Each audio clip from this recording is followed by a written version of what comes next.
came in to do a genital urinary assessment. Okay. I got a few questions first for you before we start the assessment. I've got a couple male and female general questions for you, just to obtain a health history. Have you ever had any changes in your urination pattern recently? No. Okay. Do you feel like you empty your bladder when you urinate fully? Do you get up during the night to urinate? No. Okay. Any incontinence? No. Okay. Or difficulty urinating at all? Okay.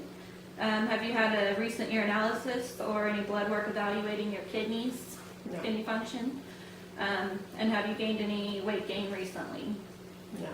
Okay. Have you ever had a urinary tract infection? I have had, but Okay. no. Are they recurrent or keep coming back, or is it just every now and then? Every now and then. Okay. Any over-the-counter medications or prescribed medications for a urinary system or No. reproductive system? Any hormone therapy or anything? No. Okay. Have you ever been diagnosed with a sexually transmitted infection? No. No. We've got a few female reproductive questions.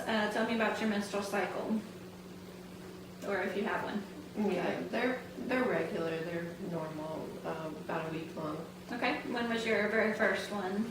That you remember? At what age? I think it was about 12. Okay, good. And you said they're normal and regular as well. Have you ever been pregnant before? Mm-hmm. Okay, how many times? 3. Okay. Were they normal and free of complications? Mm-hmm. And were they vaginal or cesarean section? Vaginal. Okay, good.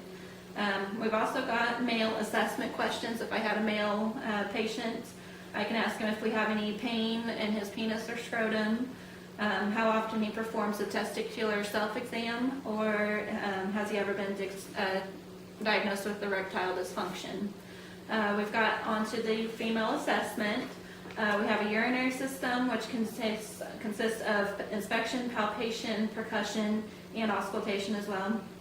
And then we've also got the reproductive system, which consists of inspection and palpation. First, we'll inspect the kidneys, so we'll have you face away. Good.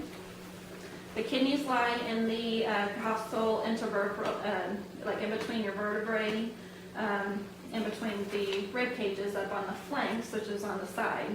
So you have your left kidney and right kidney. You want to palpate in between those for any kind of pain, or you might feel a protrusion, which could indicate an enlarged kidney. You inspect the flanks, and again, this would be in the clinical situation in the gown where you can actually visualize the skin.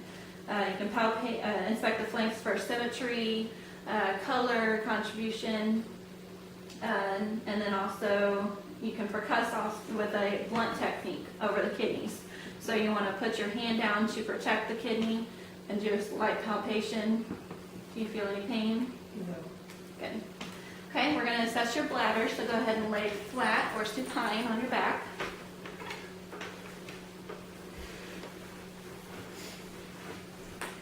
Okay. For this one, we can palpate the urinary bladder. We like to use light palpation over the lower portion of the abdomen above the symphysis pubis bone. You want to assess for symmetry, location, and size, and any kind of sensation feelings that you have. An empty bladder is usually not palpable, but if there is a full bladder, it's usually firm and buoyant as well. So,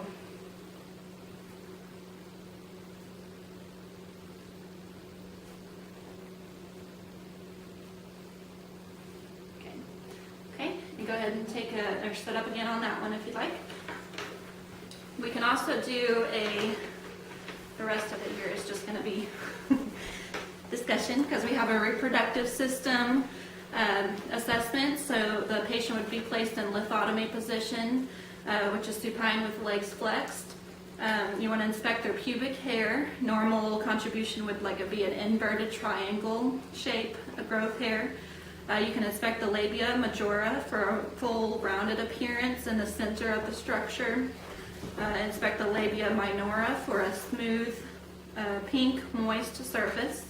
And inspect the urethral orifice for also a pink, smooth, slit-like appearance. On the male assessment, you want to also place them in a supine position just for general overall assessment. You want to also, the same as the female client, assess their bladder and their kidneys on their flanks. And you want to do palpation, percussion, listening for any dullness over the upper margin of the bladder. And then they can also inspect the reproductive system of the male. You want to inspect the pubic hair on them as well for any kind of distribution, amount of hair, texture of hair, and the cleanliness of the hair. Inspect the penis for the appropriate size, pigmentation, and the location of the vein. Inspect the urinary meatus for a central location on the tip. And inspect the scrotum to observe freely hanging, and normally the left hangs lower than the right. So that concludes the male and female assessment on the genital urinary system.